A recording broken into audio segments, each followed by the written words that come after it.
Hey, what's up, everybody? This is your boy Kenny, and this is If Loving You Is Wrong, Season 4, Episode 1, and the name of this episode is A Neighborhood in Crisis. Yep, that's it. Man, this was a really good episode. I have to say so. I mean, because I'm not going to lie. I mean, I, like a lot of people, was not really feeling last season too much. But I think this season, I think there's going to be a shift, so we just have to stay tuned. Now, the episode opens up where it left off on the season finale with Regina being on the boat in the middle of the river, well, the lake or whatever, and holding the baby, upside down by the foot.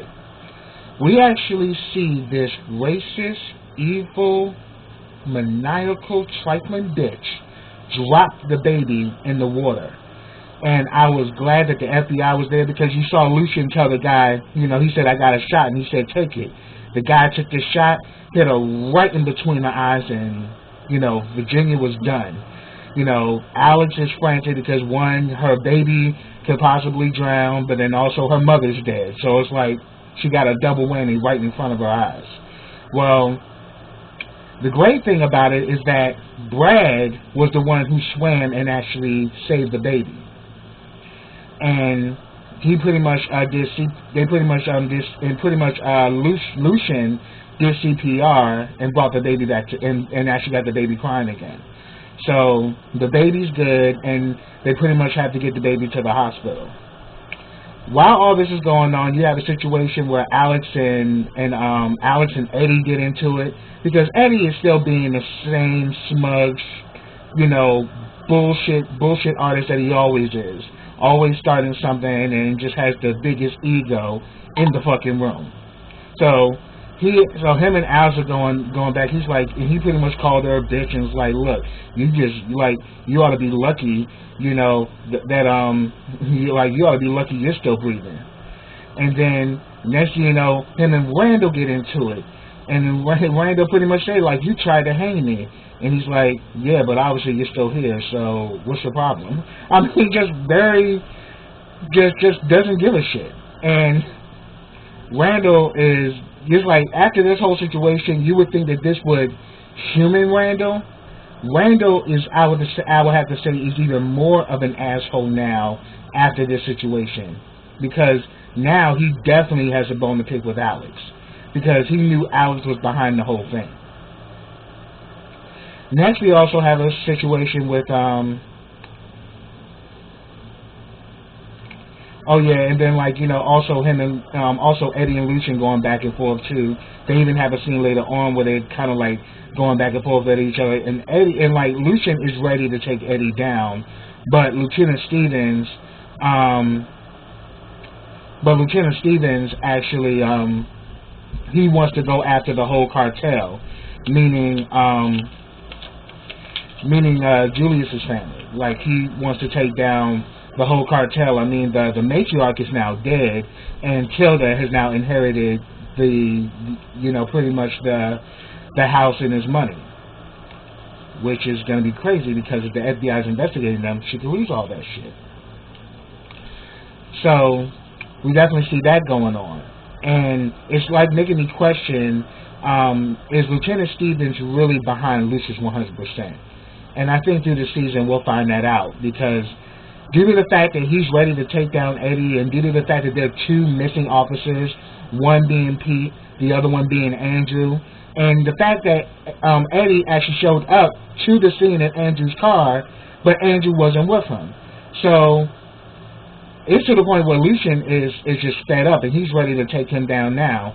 But he's like, no, I want, they pretty much know that he has some connections with the cartel, so they're pretty much trying to put it all together. But they want to take down the cartel, and with that, well, they'll also take down Eddie along with them.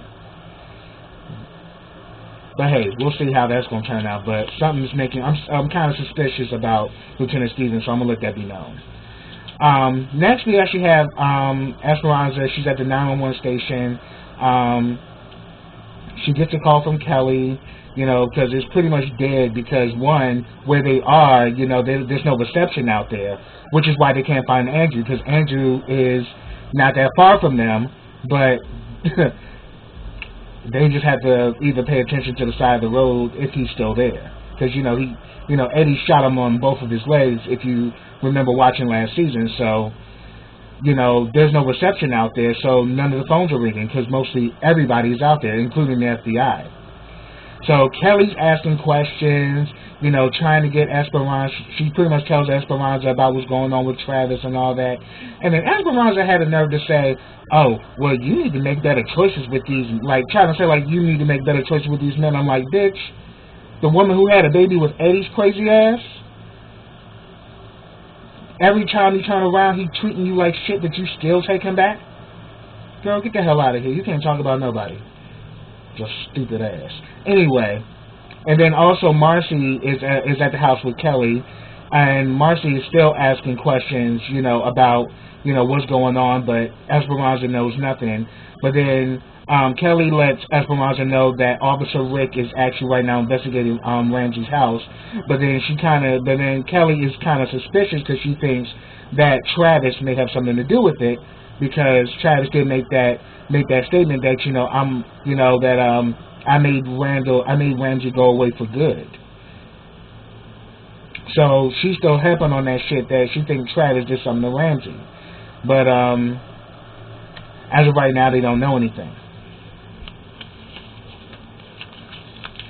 Next, we have a scene with the ambulance, because before the ambulance took off, both Alex and Randall are fighting who's going to go in with the baby. Randall's like, it's my son, I'm going. And then, Alex ain't trying to have it. I'm like, Alex, you can't keep pushing him away now. I'm like, shit. You was giving it up free and willingly while he was capping it up in that shit. Now you got that baby. Yeah, you hate his ass. Yeah, he's psychotic, but bitch, you should have known that before you spread your legs open to him. So bitch, you got what's coming to you. So while they're in the damn ambulance, Randall is being a straight up asshole to Alex though, and pretty much talking about a mother, saying that they pretty much they asked how old the baby. He said 7 months. She said 6 months. And then it says, so what happened to him? It's like he was drowned in the lake by a crazy ass bitch. But good thing that the police shot her right in the eyes. And I hope she rots in hell. Like, he is literally turning in that night, and you should see Alex is getting mad as shit. and then pretty much he also says that, oh yeah, I really want to make sure we get him to the nearest hospital, because I have to go to court. I have a court date this morning. And immediately Alex is like, you really are still going to do this? I'm like, yeah, bitch. You actually thought because after all of that it was going to change him? Like, no, he just became more crazier. So he's like, yeah, I'm really going to take you down now, because your family tried to kill me and I knew you was behind this shit. And we see later on they do have a further conversation where he pretty much puts it out there that, he had the nerve to ask her, like, later on, when they're at the hospital, you don't love me anymore. And she's like, motherfucker, you really haven't figured that out by now? And he's like, oh, okay. You don't love me no more. All right. Well, yeah, I'm definitely gonna make sure I take your ass to court, and if you don't abide by it, I'll make sure your ass get in jail, and I'll get the courts to get custody of him. And she's like, oh, Randall, please don't do this. She's like, oh no, you just played your last card, bitch. I wanted to see if you still love me, but you said you don't love me, so fuck it. All bets are off. I'm taking your ass down now. So I'm like, oh hell. See, y'all should have killed that motherfucker when you had the chance. But you let Psycho Betty back out, and now Psycho Betty is ready to take everything that belongs to her. That's what I'm gonna call Randall's alter ego, Psycho Betty. So Psycho Betty is out, and she's ready to just devour anything that comes in her path, because she's in her fucking feelings. Oh yeah, then he pretty much told her, so what happened to my mother? She said that, well, last time I checked, your mother was unconscious.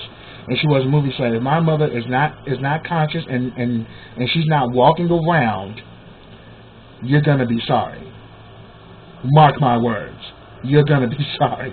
So I'm like, boy, if you only knew, like, yeah, your mom got banged up pretty bad, but, and then on top of it, Eddie also assaulted your mom when You know, and then also old boy was taking her meds. So it was a whole bunch of crazy shit that happened last season with Miss Louise. So there's a lot going on with that situation. But in time we'll find out about what's going to go on with that. Next we actually have, they also show that Natalie's still at the hospital with Joey. Joey is now conscious. He's still banged up pretty bad, but he's conscious, and he's asking about Fawn. He's pretty much, you know, very emotional because he knows he violated his probation. And then he's also sad because he now knows that Quan is dead. And remember, him and Quan were best friends, you know, prior to everything that went down. But then later on when he talks to Lucian, he actually finds out that once they did their investigation, that Quan did have Fawn marked, and that he was following her and he was planning on robbing her. So it was a good thing he was with her because you were her self-defense. It probably would have been worse if you weren't there. So that was good to know. But of course we already knew that she was marked, and then we also knew that Julius was one of the ones that was putting in his ear that he needs to take out Joey and claim his manhood on the streets. So, and then you also had Tilda, who told him he needed to kill Joey too. So, and then on top of it, he was also protecting Fawn. So either way, Joey and him were gonna have that fateful shootout one way or the other. But after Natalie talks to Joey, Joey asks Natalie, can she actually call, you know, to find out what's going on with Fawn, because he does know that Fawn's been shot, but nobody knows how Fawn's doing, whether she's alive or dead. So he wants Natalie to find out what's going on. She goes out to the hallway to use the phone, and guess who the fuck decides to show up? That motherfucking Tilda. She now knows that Quan's dead, and she's mad as hell, and she said that your son killed my boy. So, count the days, because your son is gonna die. If my son ain't gonna be alive, your son ain't gonna be alive. So her and Natalie go back and forth, and she pretty much, you know, is, you know, coming at Natalie. But then the good thing about it is that Natalie got her ass when she started talking about her mother. She's like, your mother would be ashamed of you. Your mother raised that boy and loved him like it was her own child. As a matter of fact, he was calling her mama, not you. And then you got him corrupted in all of this street shit, and you fucked him up. You up in here dressing like you're a 20-year-old. Bitch, you over 40. Dress your age. I was like, damn. Natalie was not playing with her ass. And then, you know, it got to the point where it got explosive, and they started fighting. Lucian was there in time to break it up. But I was like, but then, like, you can tell that the money has already gotten to Tilda's head. Because she's like, I'm rich, bitch. You know, I can actually afford these kind of clothes instead of that hand-me-down shit you be wearing. And she's like, well, at least I got more money in the bank instead of you up there working at a burger shop. You know, standing on your feet all day working, you know, serving burgers at a damn diner. And she's like, well, at least I earn my money honest. She's like, who gives a damn about honesty? I'm rich, bitch. I'm like, you know what? You know, that shit was crazy. And the next thing you know, they started fighting, and Kelly would look like she was about to really beat Tilda's ass. Like, she looked like she would whoop her ass. As a matter of fact, back in high school, she did beat Tilda's ass. She said, yeah, I whooped your ass in high school. I'll do it again, bitch. I'm like, okay, Natalie wasn't that girl to fuck with. So I was like, that's what's up. But then Lucian was like, you know, I'm going to go check. She says, go check on Joey and make sure he's okay. He's like, okay. I just want to make sure you ain't going to fight nobody else up there. Because he was kind of thrown away like, bitch. Next minute, I thought you was watching Joey. Like, I thought you were watching Joey, and then you getting in the fights with you fighting bitches and shit. Like, what the hell? Like, and that's when you know, Joey went. That's when after that, that's when Lucian finally went there and talked to Joey, and they pretty much had a man-to-man moment. So you really see that he really is feeling remorseful.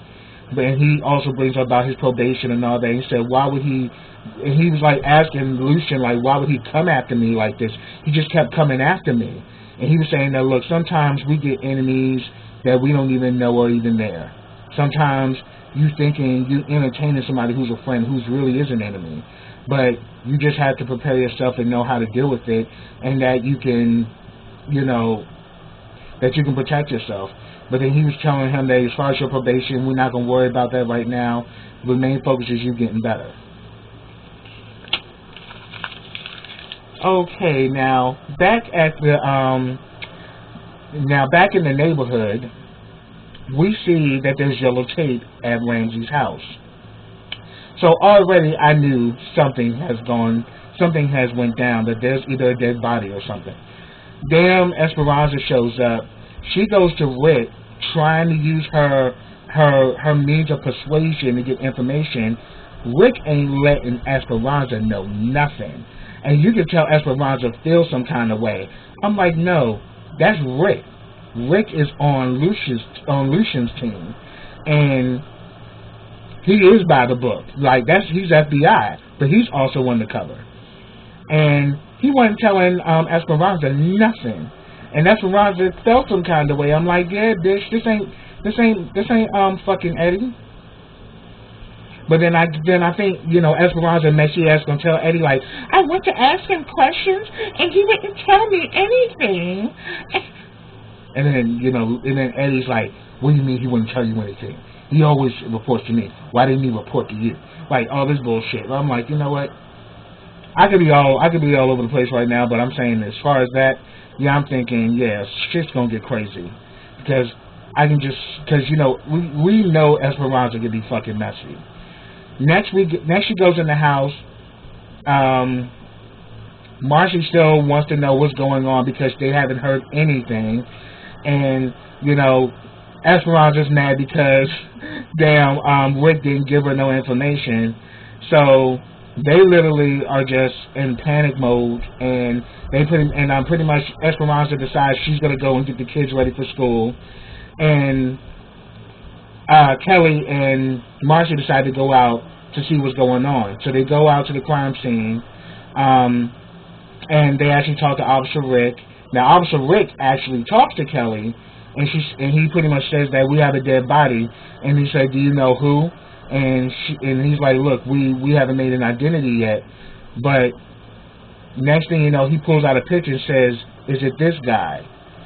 And there was a picture of Ramsey, and she said, yeah, I know him, and he said, I'm sorry. So now we know that Ramsey's dead. And I think we all know, I think he was killed by Travis. How he was killed, and, you know, all of that we'll probably find out later on. But yeah, that's pretty much how the episode ended. And that's my review for you guys. But if I missed anything, put it down in the comments. I'd love to talk to you about it. But subscribe to my channel. Click that bell so you can get notifications every time I drop a video. Like this video, share this video, comment on this video, and I will be back next week for the next episode of If Loving You Is Wrong. So until then, everybody, take care.